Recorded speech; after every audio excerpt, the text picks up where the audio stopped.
BNP chairperson তিনবারের সাবেক প্রধানমন্ত্রী বেগম খালেদা জিয়ার রুহের মাগফিরাত কামনায় দোয়া মাহফিল অনুষ্ঠিত হয়েছে।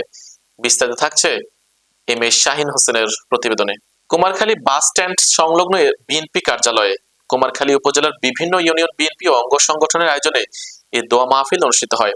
দোয়া মাহফিলে প্রধান অতিথি হিসেবে উপস্থিত ছিলেন কুষ্টিয়া ৪ আসনের বিএনপির মনোনীত প্রার্থী সাবেক সংসদ সদস্য মুক্তিযোদ্ধা সৈয়দ মেহেদী আহমেদ রুমি। এছাড়া উপস্থিত ছিলেন বিএনপি ও সহযোগী সংগঠনের নেতৃবৃন্দরা।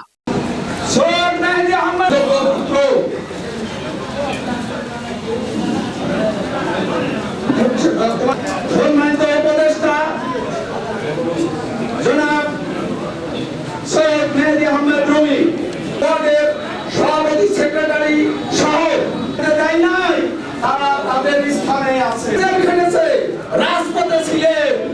মুক্তিযোদ্ধা সৈয়দ মেহেদী আহমেদ রুমি ভাই এবং আমাদের মাঝে উপস্থিত হয়েছেন ঠিক আছে, হাত তুলে আমাকে দেখান। ওই নির্বাচনের পরিচালনার দায়িত্বে দিয়েছিল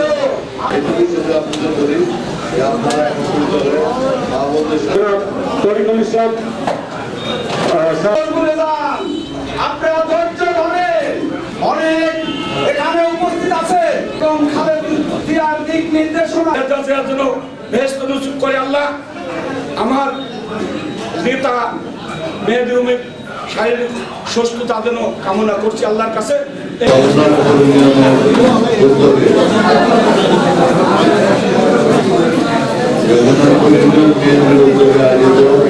আজকের এই দোয়া মাহফিল অনুষ্ঠানের